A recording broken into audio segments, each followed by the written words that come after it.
Amigos, bienvenidos a una nueva emisión de Cinema de los Sentidos. Alberto, comenzamos una semana más. Correcto, es un gusto volver a estar acá contigo. Tenemos dos entrevistas muy interesantes, además de cambiar un poco el registro, ¿no? Nuestra primera entrevista musical en el programa de hoy. Así que coméntanos un poco más, Alonso, por favor. Por supuesto, se trata de Pepe Céspedes Correa, un destacado pianista, impulsor de un proyecto muy interesante titulado Piano Peruano, que consiste en una exploración a través de sus propias composiciones en ritmos peruanos que Pepe va fusionando con jazz y con otros aires contemporáneos, ¿no? De manera que vamos a conversar con él, vamos a meternos en su cocina musical para conocer algunos secretos de su música, que es tan interesante. ¿Y el segundo invitado? Es Ricardo Sumalavie, escritor, profesor, especialista en literatura coreana, director del Instituto de Estudios Orientales de la Universidad Católica, quien tiene dos nuevas publicaciones. En primer lugar, la Selección Peruana de Literatura de 2015 a 2020, una antología de diversos autores de la actualidad nacional, y además acaba de reeditar su primer libro. Retratos familiares. Así que vamos a hablar con él acerca de estos dos temas y de otros saberes literarios de los que nos pueda comentar. Muy bien, entonces vamos a comenzar con la música, vamos al piano con Pepe Céspedes. Acompáñenos.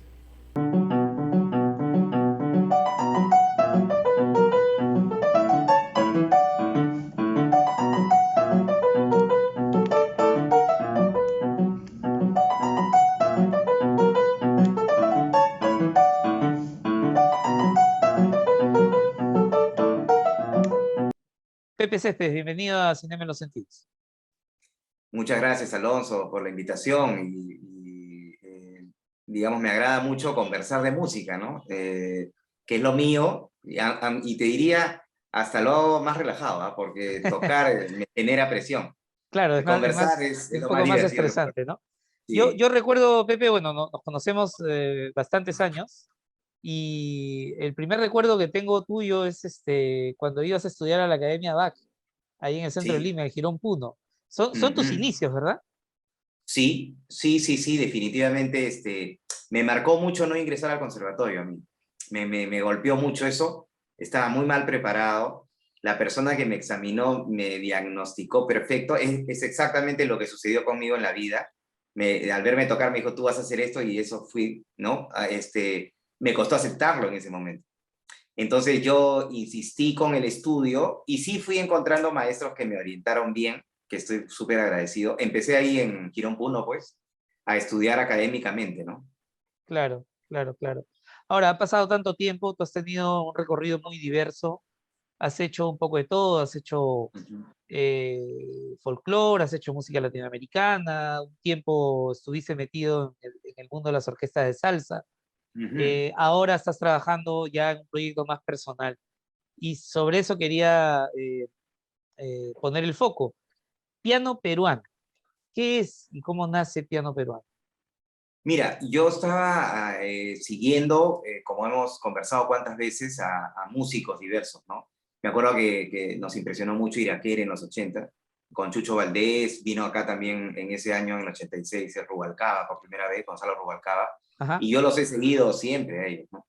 Entonces, así como a ellos, a músicos americanos, músicos del Brasil, bastantes de españoles también, diferentes culturas, pianistas con formación clásica, algunos simplemente ya intuitivos, pero que desarrollan un sonido que yo he querido, digamos, colaborar en esa construcción de un sonido peruano.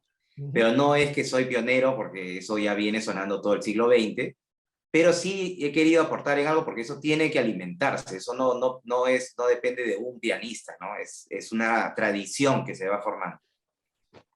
Claro, y en esa tradición, digamos, ¿qué nombres podríamos identificar? Mira, yo creo que los pianistas criollos hicieron bastante en el siglo XX, me refiero a grabaciones, ¿ya? Porque si no registras, es bien difícil, ahí se genera lo que yo disputo bastante, que es las viejas glorias del fútbol peruano, que en realidad nunca ganaron nada, pero mi papá siempre me decía, pues, unos jugadores que nunca he visto y alimenta un mito, ¿ya? Pero yo prefiero sobre lo registrado. Claro. En los siglos anteriores a cuando hay grabaciones, quiero decir, registro en discos, por ejemplo, en audio, antes de que haya video en audio, antes de eso no había más que partituras, pero eso ya es suficiente, Claro, porque ya lo es un que dejó documento, escrito ¿no? Mozart, Beethoven, aunque no hay registro sonoro, lo que está escrito tiene vida, o sea, el músico le da vida a eso. Eso definitivamente es un registro, ¿no? Pero quizás habían otros compositores que no dejaron material. Igual en el siglo XX hay muchos músicos que no grabaron. Entonces, es difícil ya sostener, digamos, respaldar un trabajo que no ha sido registrado. Entonces, yo me tengo que guiar, remitir a lo que sí tiene registro, en audio y video. Y en eso, cuando tú me preguntas, yo te digo, hay pianistas de acompañamiento muy buenos, en música criolla, por ejemplo, y otros solistas, ¿no? Que se han dedicado más a un piano como instrumento solista, más que a acompañar. Entonces, yo digo, yo de chico formaba mi cola para ir al Teatro Municipal a ver a Juan Castronali, Ajá. y ahora somos grandes amigos, y no he vuelto a ver a un pianista que te llene un teatro presentándose como solista en el Perú. Entonces, yo he crecido tocando piano, escuchando murmullos, rumores, ¿no? De que no toca bien, de que es un... Mira, no te digo una estafa, pero no es lo que dicen que es y por qué le revientan tantos cohetes. Esos Comercial, mismos se decía, rumores, ¿no? sí, y simplista, limitado, un montón de cosas, pero ellos los que dicen, que los he escuchado y hemos conversado, no han hecho pues ni la mitad de lo que ha hecho Juan, ¿no? Claro, Entonces, claro. yo me tengo que quedar con eso, porque yo lo vi en el teatro y Juan tiene discos grabados en audio, en LP, lo que era antes. Aparte de que lo he visto, hay un registro, ¿no? Y hay composiciones, hay un trabajo ahí que yo Sí. rescato mucho. Y lo otro es subir del escenario, porque yo siempre comparo el contexto. No puedo medir de la misma manera a alguien que toca en su casa que a alguien que está frente a un auditorio. ¿Me entiendes? Claro. Es otro contexto y el músico siente el impacto. Entonces, alguien que puede pasar esa prueba, para mí ya desde por sí merece un gran respeto, ¿no? Y supongo que hay muchas cosas también que al no estar grabadas se han perdido, nombres, como usted dice, que Sí, solo son leyendas, ¿no? Más que tangibles. sí, ahí tengo un nombre que para mí es fundamental porque lo he visto, pero no tengo cómo respaldar eso. Quizás una grabación en cassette que yo tengo, que es reciente, ha fallecido hace poco, que es Carlos Postigo, ¿ya? Yo crecí Ah, escuchándolo a Carlos en las peñas de la Avenida del Ejército. Él era el rey, ahí, La Palizada, por ejemplo, ¿no? Él dirigía el grupo y, por decir, iba yo a las 10 de la noche, salía a las 3 de la mañana y eran 5 horas de verlo tocar sin parar, todo el repertorio que quería, todo lo que le pedían y todo lo que significa saber eso, ¿ya? Y a un nivel muy alto. Sin embargo, Carlos en registro sonoro no tiene mucho. O sea, él grabó unos discos con Lucila Cruz, pero yo digo, escuchas eso y no es lo que yo escuché en las peñas. Por eso considero que es importante que tú sí grabes, porque si no, no podríamos, Alonso, que hemos disfrutado tanto, por ejemplo, de Félix Casaverde, no podríamos decir lo que era, pero él sí tiene discos. tiene Poco, pero discos. tiene. Y grabaciones de video ya, ¿no? Félix en vivo. Es una Con pena chapuza, que, claro, y y es una tiene, pena que tiene. haya tanta dejadez por la construcción de estos archivos, ¿no? Porque como dices tú, Carlos Postigo hubiese podido grabar, aunque sea un disco como solista. Pienso, ahora que hablabas de mitos, a mí me habla mucha gente mayor, el Pato Villalobos, me dicen, tremendo, pero ¿dónde está la música del Pato Villalobos? Ujú, ¿Dónde lo puedo escuchar? No hay, es el ujú, recuerdo, es la nostalgia de alguien que vivió unos años. No pasa eso, por ejemplo, con Lucho de la Cuba, con Filomeno Ormeño Filomeno y Lucho Mendes. de la Cuba, que sí podrían ser, digamos, un poco como los fundadores, en cierto sentido, ¿no? Sí, sí lo son. Definitivamente sus discos suenan bien. Hay diferencias ya sutiles en el hecho de que no son de piano solo. O sea, son a dos pianos, pero hay guitarra y cajón de acompañamiento. Exacto, exacto, ¿Entiendes? sí, sí, sí, sí, sí. Pero sí hay otros pianistas que han grabado a piano solo. ¿Ya? Y Juan es uno, por ejemplo. Entonces, vuelvo a ese nombre reiteradamente porque es el que ha hecho, o sea, ha sembrado, ha puesto piedras, ¿no? Ha Exacto. puesto hitos ahí. Pero sí hay algunos que han grabado como solista con grupo de acompañamiento como Lucho Neves, como Miguelito Cañas, como Lorenzo Humberto Sotomayor en algunos Ah, temas, no un disco entero, pero sí algunos temas. pero Alberto Miguelito Aro Caña también sí, probablemente, ¿no? más de acompañamiento, Más no de grabó solista. acompañamiento, ¿no? Claro. Sí, pero Ábalos sí, no recuerdo su nombre, Lucho Ábalos, no es, Manolo Ábalos. Manolo Manolo Ábalos, Ábalos, sí. claro. Tiene cosas grabadas también. Y yo he ido investigando, o sea, no son tantos, ¿no? Pero sí creo haber más o menos investigado lo que hay en lo que es antiguo, ¿no? O sea, siglo XX, primera mitad del siglo, hasta los 60, por ahí. Eso sí. Y después ya yo ya lo he vivido porque a partir de los 80, por decir, ya conozco a los que han grabado, ¿no? A los que han hecho las grabaciones y han dejado registros, sí, los conozco, claro. Pero los discos de Lucho de la Cuba son importantísimos, con Filomeno Ormeño. Para mí son importantes, sí. ¿Y cómo es que ahora nace el proyecto de pianos peruanos? No, porque yo veo, como comentaba hace un momento, de que en otros países es una tradición que sale, digamos, en comunidad. No es que se pongan de acuerdo, pero sí tienen como un norte común, ¿ya? Y eso después es como que una retroalimentación, porque los cubanos, por ejemplo, ya tienen la valla alta, o sea, ya Chucho Valdés tenía antes a Lino Frías, tenía a Emiliano Salvador, tenía a su papá Bebo Valdés, tenía a Rubén González, ya tenía él la valla alta. Y después de Chucho, viene Rubalcaba, que tenía además de ellos a Chucho, ¿no? Y Claro, después de ellos, ahora, por ejemplo, está brillando un chico Rodríguez, Alfredo Rodríguez, es buenísimo. que ya tiene esa tradición. Entonces están como obligados por lo menos a mantenerla, ¿no? Y entonces yo veo de que eso se tendría que generar en el Perú. Ahí surge mi interés. Digo, si yo veo talentos acá, ¿no? Que yo creo que tocan mucho mejor que yo y no registran, no estamos construyendo esa identidad pianística peruana, digamos.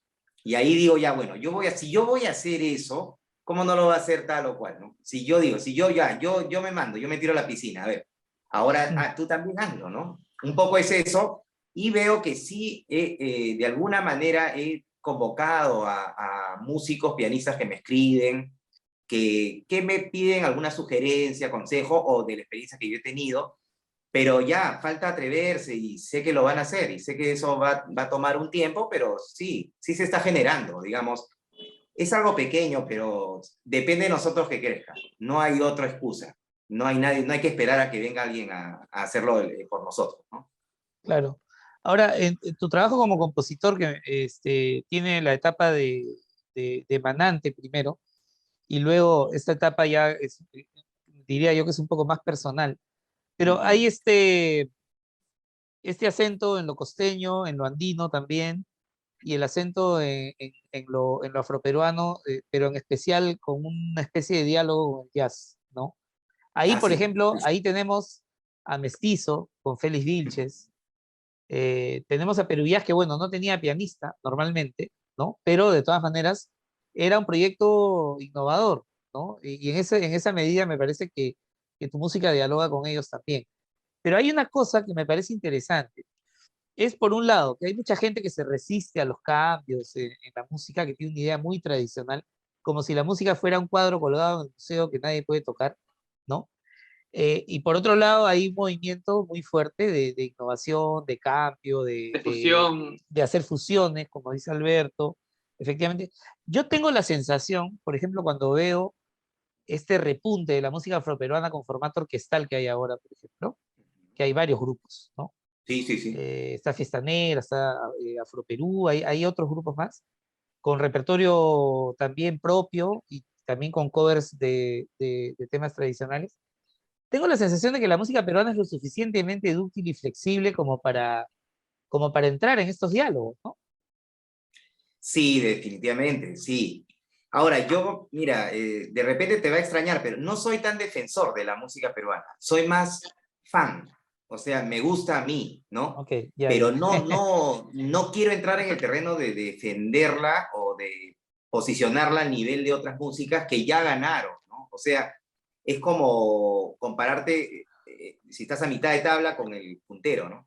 Ya, Es ya, difícil claro. eso para mí, porque yo te digo, mi análisis, yo con mi papá me acuerdo escuchábamos a Los Compadres, que era un grupo que tocaban en los 40, cubanos, dúo, ¿no? Creo que era el Dúo, compay claro. segundo, que El después dúo de los estuvo en compadres. Sí, sí, Buenavista, ¿no? sí. Claro. Exacto. Era un dúo y ese dúo era suficiente.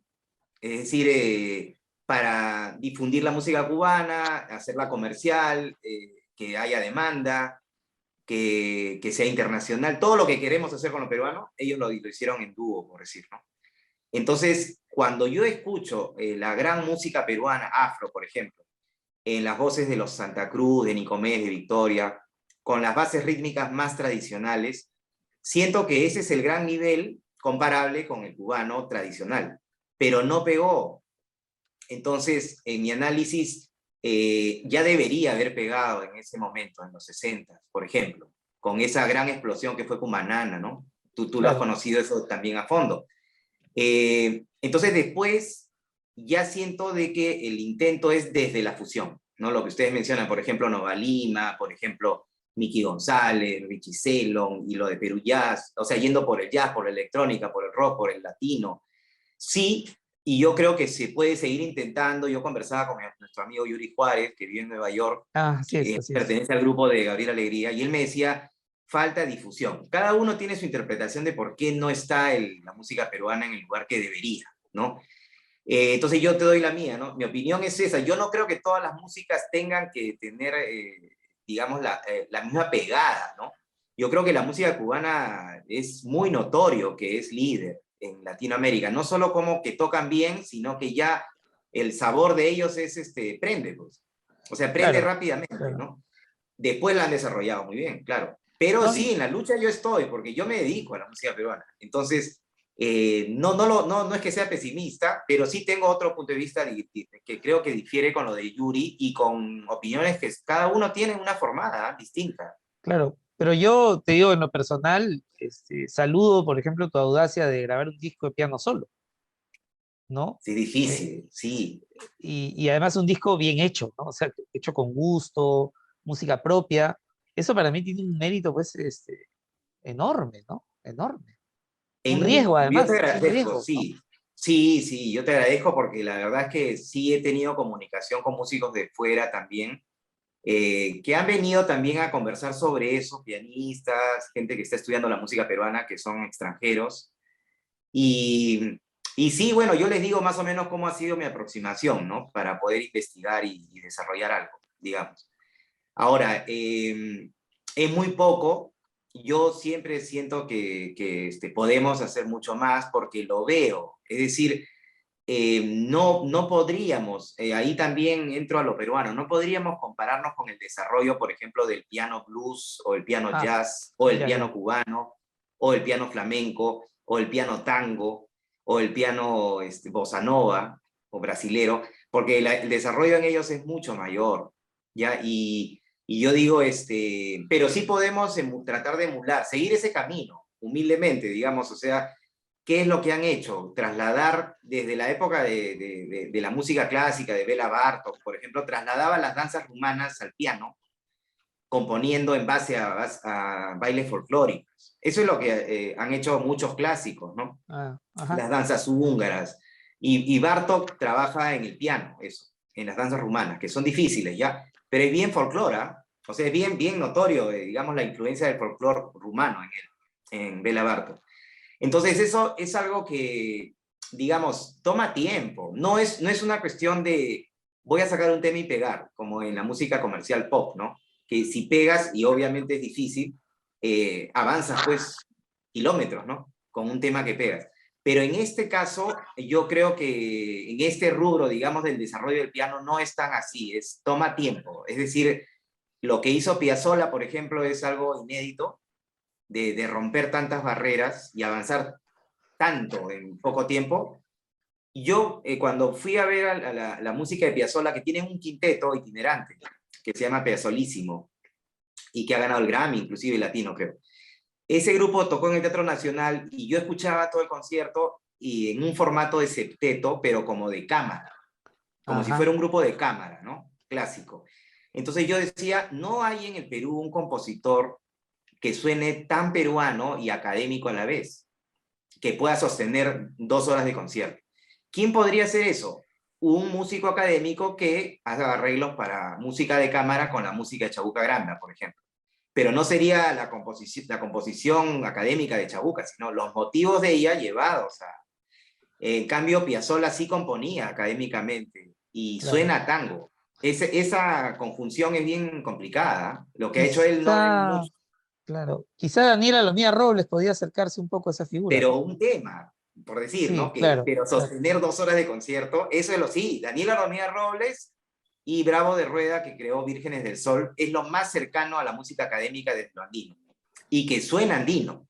Claro. Claro. Porque yo he escuchado la música académica hecha en el Perú, en base a la música andina, suena más académica que andina. Suena bien, pero muy académica, ¿no? Y está bien porque los compositores son académicos, los que han hecho esos trabajos.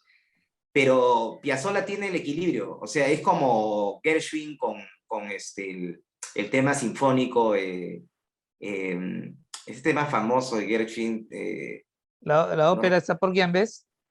no, por Jan Bess no, la otra, que es para piano y orquesta, Ah, Rapsodia, Rhapsody in Blue, ¿no? Rapsodia en Blue, sí, sí, ya, Ya, es esa combinación de obra sinfónica y jazz, claro. eso lo tiene Piazzolla en tango y música clásica. Eso no lo tenemos nosotros para mí en música peruana. O sea, hay mucho por hacer, ¿ah? Hay Hay mucho mucho por por hacer. hacer que depende de los músicos, para mí principalmente. Y dentro de ese mucho por hacer, ¿qué estás componiendo ahora? Mira, ¿Qué ahora trabajo estoy tienes ahora? yo, mi trabajo inmediato es un vinilo que sale en estos días, que recopila lo de los 5, lo mejor, digamos, de los 5 discos que he hecho, pero en formato vinilo. Entonces ahí Ah, cierro un ciclo de piano peruano, digamos, en ese formato que nosotros, bueno, hemos crecido con el vinilo, hemos pasado por el cassette, hemos pasado por el CD, y ahora regresamos pero ahora el vinilo es un lujo, antes era lo sí, único que claro. había, o sea, Ahora es un lujo. comprar un vinilo era barato y era lo cotidiano, todo el mundo tenía sus vinilos, 45 LP, ¿no? Ahora Ahora es es un para lujo. coleccionistas, para Sí, coleccionistas, sí, sí, sí. Para melómanos, básicamente. o Sí, melómanos. Claro. porque hay que tener el tornamesa para empezar, no todo el mundo tiene. Es caro, es muy caro el vinilo. Fabricarlo y venderlo lo hace más caro aún. Pero yo he trabajado en estos años con un sello discográfico, Palca Music, que cuando yo le presenté la idea le encantó. Es el primer vinilo que también sacaría el sello. Y espero que le vaya bien para que el sello siga produciendo, porque él apuesta por la música peruana en ese Claro, sello. claro. Y la música peruana dentro de lo tradicional y también lo nuevo, ¿no? Pepe, y para Y cerrar, ¿hay cosas nuevas en camino? Aparte de, Eh, bueno, este vinilo que es un sí, recopilatorio, pero pero tú sabes de que tenía yo la intención de componer algo, siempre encontrar la melodía, como decía Chocolate, la trascendental, ¿no? Chocolate Argentones, claro, y me salió.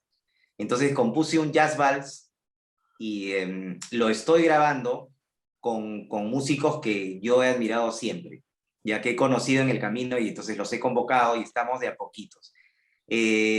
Ahorita a la batería la ha grabado Alex Acuña, wow. entonces estoy a la espera todavía del contrabajo, la flauta. Eso es, digamos, lo que yo quisiera presentar en el 2022, ¿no?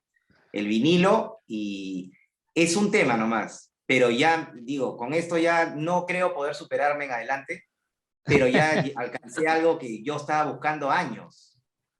Ya, y no es peruano, es un jazz vals, ¿no? Como Claro, un tema de claro. jazz en tres cuartos, Como Vals, sí. Vals for Debbie de Bill Evans. Exactamente, Claro, sí, claro. que siempre lo he escuchado tanto a Bill Evans y ese estilo, pero en realidad estaba tratando de componer algo y salió eso. Podría haber salido otra cosa, pero salió eso. A mí me ha encantado el tema y me entusiasma poder grabarlo con estos músicos.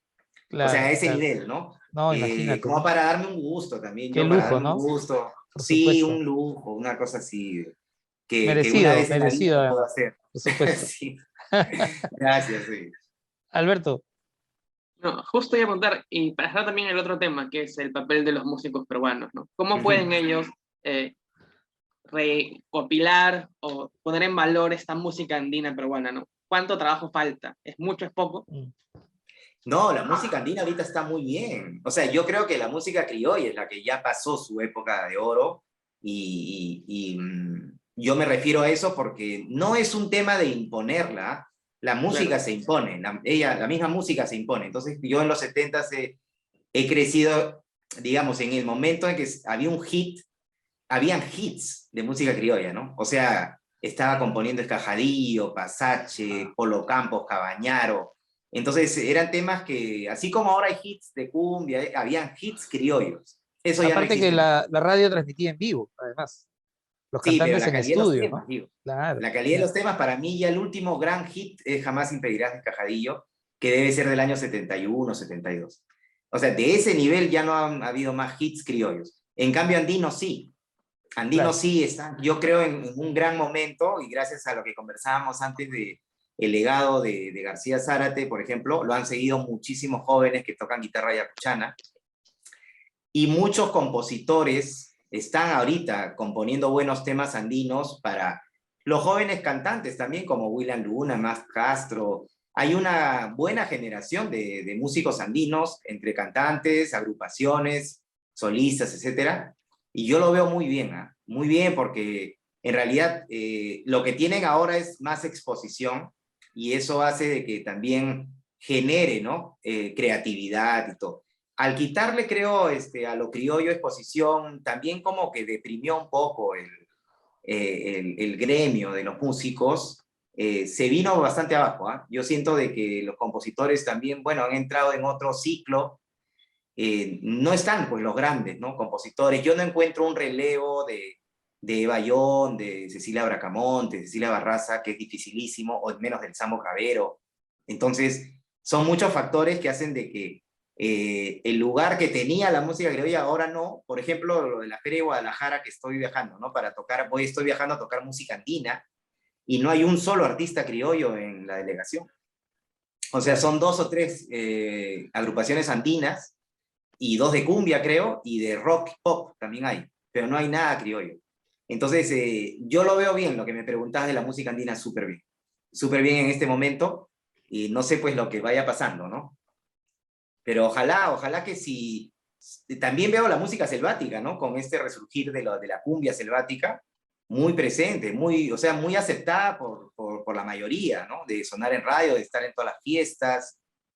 Y un amigo me hizo reír el otro día, porque esto los músicos siempre estamos en ese plan, me decía, he visto un grupo tributo a Bareto, y Bareto es un grupo tributo a los destellos, Juaneco.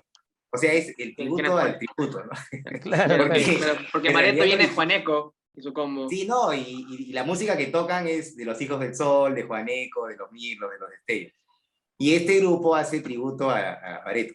Entonces, digo, pero está bien, porque esa música es muy buena, la de los 60s, una explosión de la cumbia, que ahorita está sonando como si fueran pues temas hechos ahora, ¿no? La gente los acepta, la gente joven, eso le da vida a la música, cierto, definitivamente. ciertamente. Bueno, Pepe, muchísimas gracias No, ustedes, por tu ustedes. tiempo, tu palabra y sobre todo gracias por la música. Muchas gracias, Pepe. Todos los proyectos Gracias a que ustedes. salgan bien, ya podremos escuchar seguramente nuestro vinilo Sí, dentro de poco. sí, así Ya, espero. Gracias. perfecto. Ir a Gracias, escucharlo a Pepe. tu casa, Alonso, porque yo no tengo. Bueno, seguro. Acá tengo una tornamesa, todavía sobrevive. Por eso a mí. Así Ah, qué que, bueno. sí, Yo también sí. voy ahí. Por favor, Pepe, las puertas abiertas. Gracias. Muchísimas gracias, hombre. Un gran abrazo.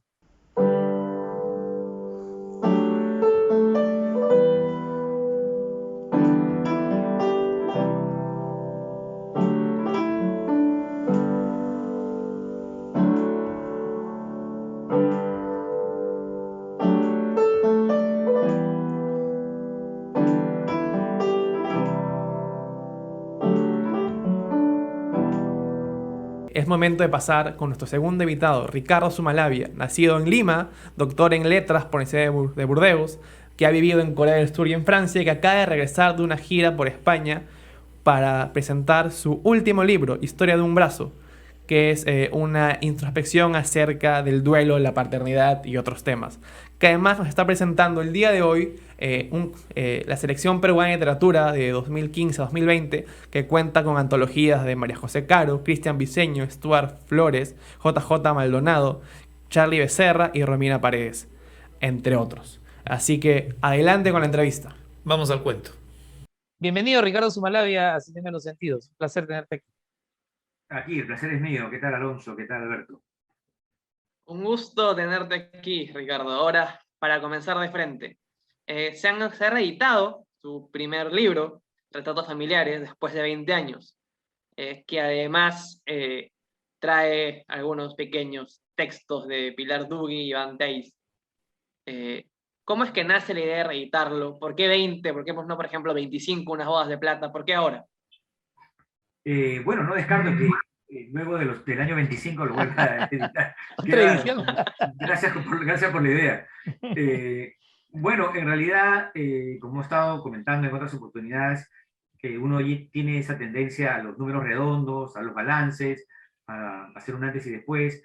Y claro, como yo he nacido el 31 de diciembre, y estoy acostumbrado a hacer doble balance, ¿no? De fin de año y de mi año además, ¿no? Igual, como además me tocó vivir en Francia unos 10 años, otra vez números redondos, resulta que me había dado cuenta que mientras visitaba, no sé, en esos 10 años había venido sí, 3, 4 veces aproximadamente, creía yo que me empapaba nuevamente del Perú y ya estaba impregnado de su literatura y lo demás, pero resulta que no, que cuando ya estoy aquí nuevamente en 2015, que mis primeros libros no estaban, ya se habían agotado, ya estaban descatalogados, etcétera, de tal manera que era un escritor sin libros, ¿no? Simplemente mi nombre aparecía en algunos recuentos, algunos textos, pero los nuevos lectores no sabían que había escrito, o sea, no tenían acceso a esos libros, ¿no? Entonces, y además empecé a publicar otros nuevos, pero había como una suerte pues de desbalance entre lo nuevo que publicaba y lectores con curiosidad, por suerte, que querían conocer un poco lo anterior. Por eso es que aprovechando estos 20 años me animé a publicar nuevamente Retratos Familiares, que en su momento se presentó, por fortuna, por dos grandes amigos, por Iván Tais y por la escritora Pilar Dugui. Y además ellos, también por fortuna, como era una costumbre antes, redactaban sus presentaciones. Digo antes porque ahora, con este mundo acelerado, muchos ya no redactan, y la verdad confieso que yo ya no redacto presentaciones en un Word, porque además en Zoom ponerse a leer ya puede ser un poco pesado, ¿no? Sí, entonces, pero en esa época de presencialidad pues se redactaba, ¿no? Y luego esos textos fueron publicados en medios de prensa, y ya pasado ese tiempo, y yo aquí revisando cajones y todo, encontré los textos y dije, qué buena oportunidad para que estos textos de Pilar Dugui y de Antais acompañen una nueva edición, a la cual sumé un texto mío, que llamé Historia discreta de unos retratos, contando el proceso de escritura. Eso me gustó, la posibilidad, un poco también para llegar no solamente a nuevos lectores, sino a gente que quiere escribir y que siempre te pregunta, ¿y cómo escribiste este cuento en particular?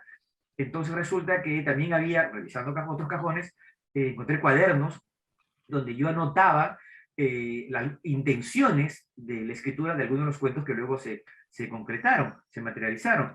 Y así encontré varios textos, varias entradas. No son diarios, porque soy muy malo para llevar diarios, pero diversas entradas en diversos cuadernos, porque soy muy desordenado. Pero por suerte encontré esta información. Y todo eso me ayudó a escribir este texto de Historia discreta de unos retratos, que me gustó además recordar y revivir ese proceso de escritura, como unas cartas que encontré del poeta Eduardo Chirinos, donde él fue un generoso lector durante el proceso de escritura de este libro.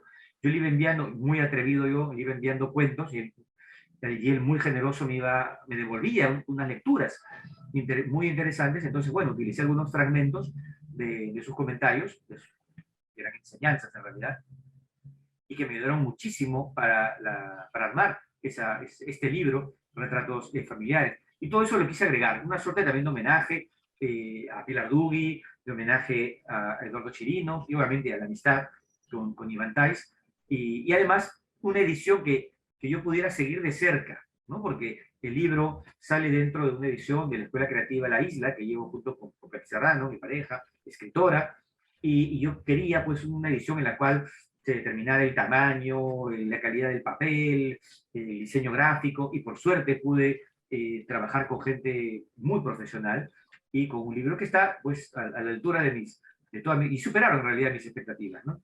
Para que llegue ese lector más joven. Ese es, digamos, sintetizando todo el proceso para la aparición de este nuevo libro, bueno, de esta un nuevo libro porque tiene otros textos. Pero sí no me animé a agregar nuevos cuentos. Eso es lo que me dije desde el principio, no agregar nuevos cuentos. Y no es Ricardo, casualidad, perdón, claro. sí, rapidito, no es casualidad que sea en cuentos, además, conociendo tu gusto por los retratos, por el minimalismo, por encuadrar muy bien, ¿no? Que luego se vendría aún más reflejado en Enciclopedia Plástica en Habitaciones, pero ese gusto por el cuento, el relato corto, mantener el mínimo, ¿no? No es gratuito que sean cuentos. Sí, efectivamente. Además, la idea de retrato, pues, para mí era muy especial porque representa el cuento mismo. Efectivamente, los límites de un retrato te dan una porción de una vida, ¿no? De una experiencia, es un instante. Y el cuento también va en esa misma línea, donde la idea, digamos, el manejo narrativo que me interesa a mí es poder llevar al lector a que traspase esas fronteras, ese marco del retrato, de la fotografía, y pueda intuir, no necesariamente saber qué pasa, tener datos específicos, sino que tenga más sensaciones respecto a la experiencia vivida en esos cuentos, que no necesariamente son historias donde hay un conflicto claro, determinado, específico. En algunos casos sí, pero hay otros que en su momento incluso los llamaron como cuentos de atmósfera, ¿no? Que da la impresión de que no pasara nada, pero cuando lo lees con atención, resulta que hay algo que no se ha dicho y que está afectando a los personajes, ¿no? Que hay unos secretos familiares allí detrás y que la gente convive con esos secretos, como convive con una migraña, con cualquier malestar cotidiano, o a veces te olvidas de ese secreto. Sabes que está allí, pero ya lo has interiorizado, ¿no? Yo creo que todo eso siempre me ha interesado, el tema de la familia, hasta mi última novela, Historia de un brazo, que habla pues de la relación con un padre, con la familia. Siempre ha estado presente desde mis primeros cuentos, desde Habitaciones, libro que has mostrado, que fue mi primer libro, y además retratos familiares, fíjate, de alguna manera es una continuidad de Habitaciones, porque en Habitaciones termina con un texto que se llama Del canto que somos testigos, donde es una suerte de fragmentación del protagonista. Y el primer cuento de Retratos Familiares se llama Retorno. En realidad es un guiño, para quien conoce mi obra, es un guiño porque es el mismo personaje que regresa de esa fragmentación y busca unir sus partes, ¿no? Esas partes a través de retratos, justamente. Podemos decir que la brevedad en tu caso es un imperativo expresivo porque tus novelas tampoco son novelas, son nouvelles, ¿no es cierto? Son novelas breves. Es un imperativo vital también, es decir, va con mi temperamento. Y ahora lo llevo muy bien, es decir, he potenciado un error, he potenciado algo que al principio me incomodaba. Yo quería escribir, como todo peruana que quiere escribir cuentos, quería escribir un cuento de 12 páginas, 15 páginas, y me salía una página, ¿no? Querías laurearte, como Vallejo. Una miserable, me encebollaba todo el tiempo. Entonces, hasta que aprendí, eso, pues para eso me sirvió mi relación con Asia, con Oriente, y la enseñanza de mis maestros, que aprovechar la brevedad, ¿no? La belleza y lo contrario a la belleza, y lo no bello, no quiero decir horrible, sino lo bello y lo no bello que se contiene en el instante, ¿no? Entonces es donde dije, voy a aprovechar esto para mi literatura, que va con mi temperamento, y por eso es que escribo incluso novelas. Mis novelas son fragmentarias, ¿no? Claro. Una sumatoria de textos breves, hay unidad en cada texto en algunos casos, y me manejo en ese registro, como digo, y me siento ya muy cómodo, ¿no? Claro, Historia de un brazo acaba de ser publicada en España también, lo cual es una magnífica noticia sin duda para ti. Bueno, y para tus Sí, lectores, claro. obviamente. Por supuesto, yo estoy muy contento con ello. En España hay un interés por la literatura en diversas lenguas, pero con la latinoamericana, obviamente, por la lengua. Esto facilita las publicaciones, las comunicaciones con los editores. Y editoriales, están apareciendo muchas editoriales independientes que ya no interesa en qué punto del país están, porque todo lo difunden a través de las redes. Incluso hay una editorial que se llama In Limbo, nueva, que vi que hace un making of de la portada, ¿no? Es decir, todo el proceso para la fotografía y la portada. Me encantó. Ya quiero leer el libro simplemente por haber visto todo ese proceso de la fotografía, la sesión de fotografía para la portada. Entonces ya hay nuevos mecanismos que te atraen como lector. O sea, los medios audiovisuales se están integrando, se suman ya a la difusión y promoción de un libro, y bueno, los textos también se suman a ello. Bueno, editoriales importantes como Páginas de Espuma, Candaya, bueno, Eolas, que es la que me ha publicado a mí, está incluyendo en su catálogo cada vez más autores de América Latina, y yo aparezco en una colección que se llama Las Puertas de lo Posible, que se vincula más a géneros no miméticos o fantásticos, o lo que supera la realidad, ¿no? Y lo cual es perfecto, porque estoy en un espacio con gente amiga, digamos, que tiene los mismos intereses, en este caso, a través de esta novela Historia de un Brazo, ¿no? Y que, claro, se ha publicado hace muy poco. Estuve allí para la difusión, la presentación, la promoción, y claro, ahorita ya todo depende del libro para que ojalá llegue pues a los lectores debidos. Era básicamente de hombres, nada más. Y luego estaba lo que era matadoras. Ahora bien, yo le dije cuando Álvaro me propone para ser el DT, el antologador, yo le dije, bueno, pero ahora ya son otros tiempos, ya vamos a hacer una selección con hombres y con mujeres, y se hizo esa primera selección. Y para la segunda, ya en el contexto, pues, estábamos próximos aquí al Bicentenario, obviamente, ¿no? Al hacer un balance, una evaluación de esta narrativa, que justo de entre el 2015 al 2021 aparecían nuevos autores, nuevas autoras, con libros interesantes, ¿no? Estaba entre incluir a los mayores, ya ahora un poco mayores, o apostar por los jóvenes. Esta selección apuesta por los más jóvenes, ¿no? A lo Gareca. Claro, a eso fui, pero no, en este caso, fíjate, no ha habido polémica. O sea, obviamente algunos dicen, bueno, hubiera colocado a este por otro, pero polémica no ha habido cierto consenso, lo cual me alegra por los autores, por las autoras. Hay más autoras. Si la comparo esta edición con la anterior, hay 6 autores y 5 autoras, ¿no? Y la balanza pudo variar, ¿eh? Pudo variar. Lo que pasa es que buscaba yo, obviamente, un equilibrio temático, un equilibrio de estilo, de propuestas, y más allá de los géneros, digamos, sino también por la calidad literaria, por supuesto, ¿no? Para que se pueda ver como conjunto, porque de eso se trata. O sea, de hecho, tiene un criterio lúdico, es una selección. Hay 11, ¿por qué? Porque la selección de fútbol tiene 11 jugadores. Si tenía 12, hubiéramos incluido a 12 escritores, o más o menos. Eso no se puede negar, o sea, tampoco hay que ser tan severos de por qué ese número, ¿no? Por ejemplo, cuando en Chile se hizo una selección chilena, se pasaron por alto el número y tuvieron, creo, como 15, 17. Bueno, está bien. En este caso, en nuestra selección, sí respetábamos el juego, ¿no? Y la propuesta, creo yo, ha convencido, porque creo yo que ha sido una propuesta sólida, contundente, ¿no? Y bueno, de hecho, a los autores les está yendo muy bien. Es la mejor de las pruebas. Ahora, hay algo que se está moviendo en el cuento peruano. Yo, digamos, muchos de nosotros hemos crecido con la idea de que efectivamente géneros como el policial o el fantástico tenían su asiento sobre todo en el Río de la Plata, ¿no? Y eso efectivamente ha mantenido una hegemonía durante muchos años. Pero el cuento peruano de hoy parece mostrar una gran diversidad, ¿no? Digamos, hay un deseo de superar el cerco realista y que ha marcado mucho nuestra tradición narrativa.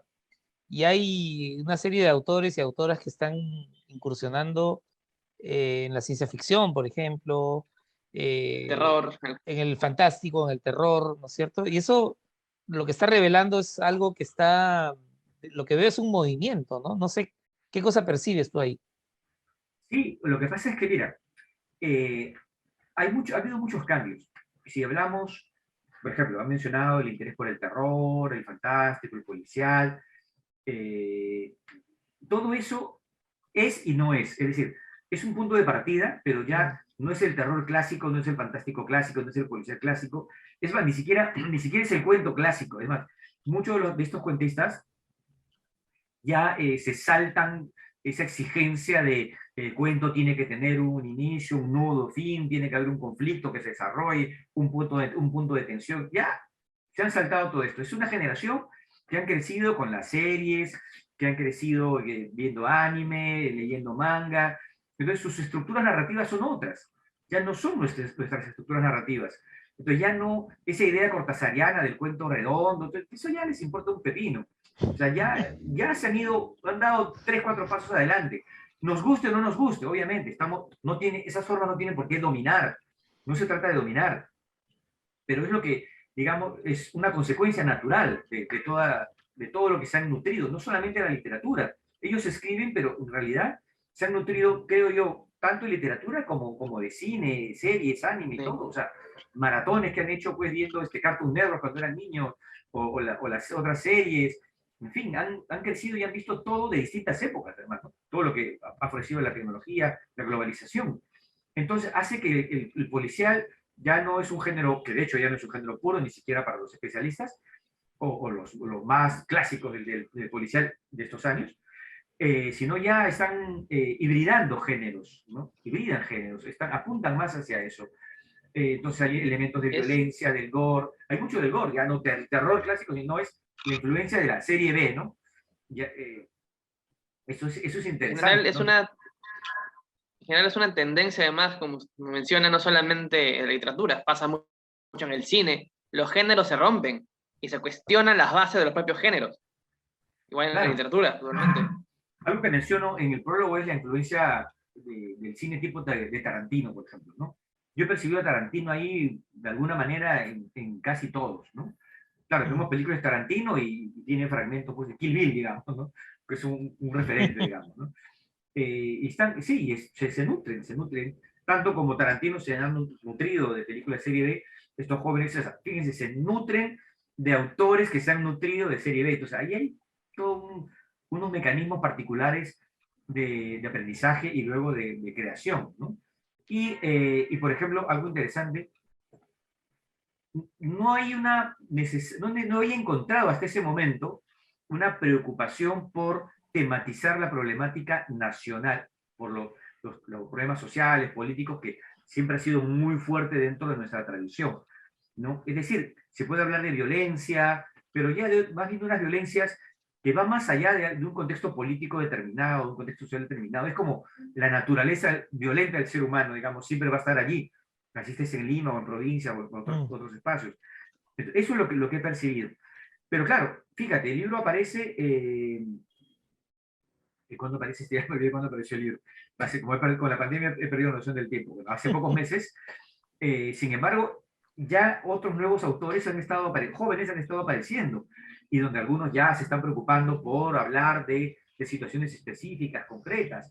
No sé, menciono a Tadeo Palacio, justo tengo aquí su libro que acabo de adquirir hace poco, que estoy interesado, pero además ahí hay como propuestas específicas, otras narradoras que han aparecido, Fiorella Moreno, La vida de las marionetas. O sea, están apareciendo, acabo de publicar Selección Peruana, y ya están apareciendo otros autores y autoras Nuevos, con libros claro. nuevos, claro, interesantísimos, ¿no? Siguiendo en el Y juego la cantera, por así decirlo. claro, acá está Leonardo Ledesma también, y puedo mencionar a más. Y claro, luego están ellos, pero también están los mayores, digamos, ¿no? Que estos jóvenes también miran y aprecian a estos autores mayores. Son autores, estos jóvenes, por ejemplo, la literatura peruana la pueden leer, la pueden conocer, pero creo que les gusta, a muchos de ellos les gusta más la literatura foránea, la literatura norteamericana, la literatura japonesa. No hay ese afán, ese chauvinista de no, nuestra literatura, nuestra tradición. En varios de ellos, no. No.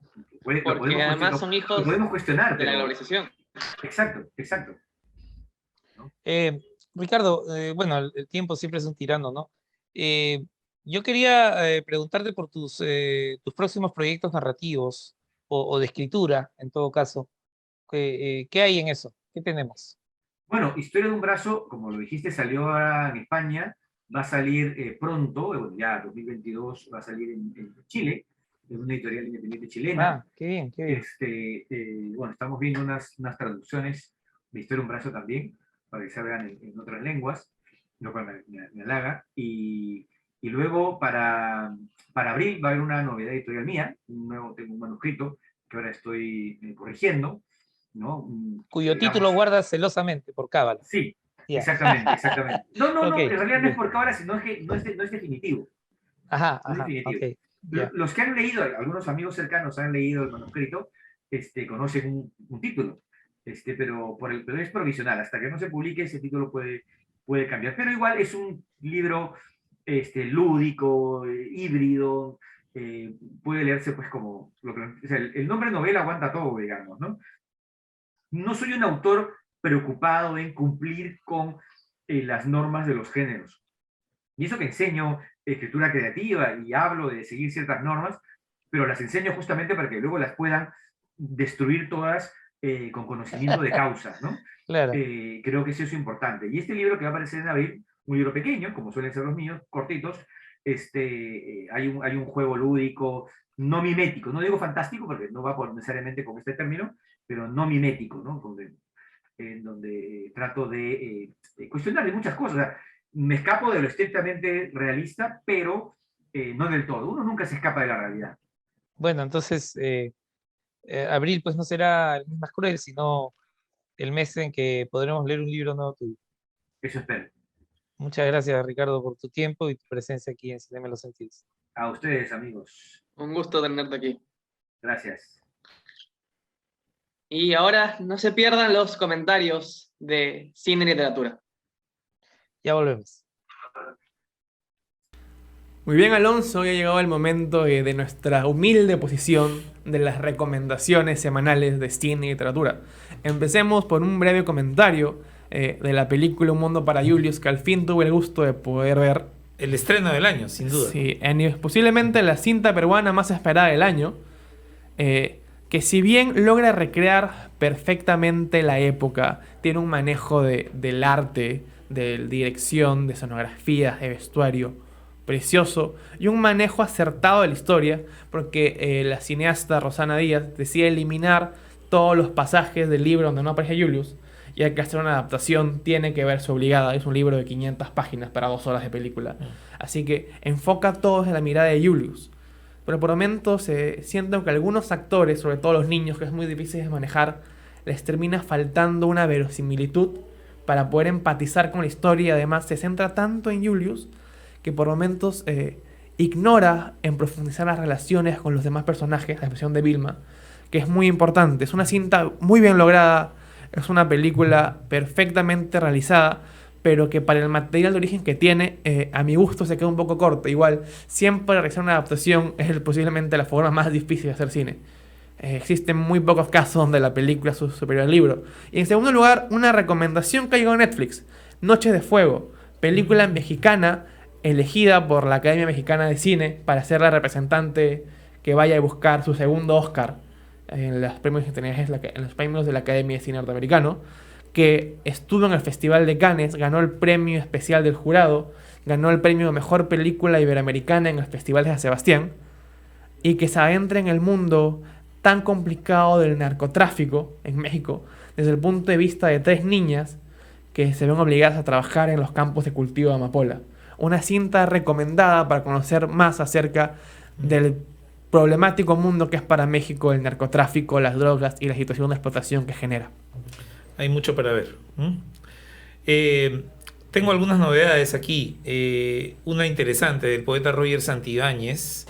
La editorial Personaje Secundario, vaya nombre, muy, muy bueno, realmente, ha recuperado un cuaderno manuscrito del año 75-76, un viejo cuaderno Atlas rayado, donde Roger Santibáñez escribe el que vendría a ser pues su primer libro, Something Going, título en inglés, que seguramente es pago a la influencia del rock y a la influencia de Luis Hernández, también muy patente en estos poemas. Poemas frescos, irreverentes, rebeldes, inconformes, muy de su tiempo, ¿no? Muy de su época. Unos poemas donde se nota ya el aire de bohemia, de activismo poético que marcó toda esa primera etapa del poeta Santibáñez hasta la fundación del grupo Cloaca. Y bueno, su registro actual, que más bien se aproxima a una poesía de carácter más neobarroco, ¿no? Interesante conocer, esta viene a ser un poco, si gustan, para decirlo en palabras sencillas, la primera piedra del poeta.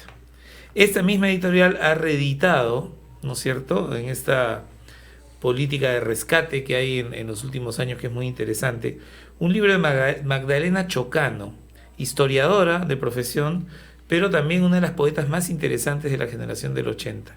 Estratagema en claro oscuro, un libro al que por supuesto hay que acercarse y disfrutar. Valerie Robin Acevedo es una antropóloga francesa que ha escrito este libro que se llama Los silencios de la guerra, memoria y conflicto armado en Ayacucho, Perú, que tiene una particularidad, no pretende ser una historia del terrible conflicto que asoló al Perú en la década del 80 y parte del 90, sino que Valerie Robbins se centra en el discurso de la memoria de los propios campesinos sobre esta época. De manera que se incorpora a la historia de este asunto una perspectiva nueva. Además, y seguramente interesante, ¿no? Son quienes más sufrieron todo lo que fue la época del terrorismo y también las vejaciones y excesos que cometió nuestras Fuerzas Armadas. Así es. Son los que más sufrieron. De hecho, se estima que la mayor parte de muertos son población andina campesina. Así es. Murakami, Haruki Murakami, eterno candidato al premio Nobel. Más que candidato, diría voceado, porque Voceado, los candidatos no se saben oficialmente. No se saben oficialmente. Un autor que divide generaciones, diría yo. Sí, tiene grandes fans y tiene también grandes detractores. Primera persona del singular se llama este libro, que es un poco un libro cajón desastre, siempre de tono autobiográfico, donde recuerda amores juveniles, su pasión por la música, su pasión por el béisbol. En fin, muchos pasajes de su vida pasan por una escritura que en este caso resulta sencilla, cálida y de muy fácil lectura, ¿no? Y además siempre es interesante enterarse de las vidas de los otros, ¿no? ¿Cómo no? Un dato curioso de Murakami es que muchas veces él escribe primero en inglés Mira tú. y luego lo traduce. Por eso a veces la prosa es tan distinta y de literatura japonesa actual, porque es un literato que su mente la tiene configurada en inglés. Exacto. Qué interesante eso. Y voy a cerrar este comentario bibliográfico con Lucerna, una revista de literatura que va en su año 9 y número 13. Yo creo que esto ya es para pararse a aplaudir. Tiene magnífico material. Hay rescate de textos de Javier Sologuren, por ejemplo. Uy. Hay apuntes de Mario Velatín. Hay artículos sobre Abraham Valdelomar, Alberto Ureta, poetas. Alberto Ureta, sobre todo, un poeta un poco olvidado, ¿no es cierto? Y en fin, reseñas de libros, traducciones, y Lucerna entonces poco a poco se va configurando como una revista pues de mucho interés, muy bien editada, muy pulcra la edición. El texto que se rescata de Javier Sologuren fue publicado en 1945 y es un texto sobre el poeta negro norteamericano Langston Hughes, ¿no? Un poeta que vale la pena leer y cuya obra vale la pena conocer, por supuesto. Y también le dedica unas líneas también al poeta Cullen, ¿no? En fin, Lucerna, una revista de lo más interesante que, por supuesto, hacemos votos para que siga apareciendo con el material interesante que siempre trae. Y en Alonso, partido terminado. Partido terminado, ha sonado el pitazo final. Muchas gracias por acompañarnos. Nos vemos en la próxima emisión de Cinema en los Sentidos. Hasta la próxima, Chao. no se lo pierdan. Adiós.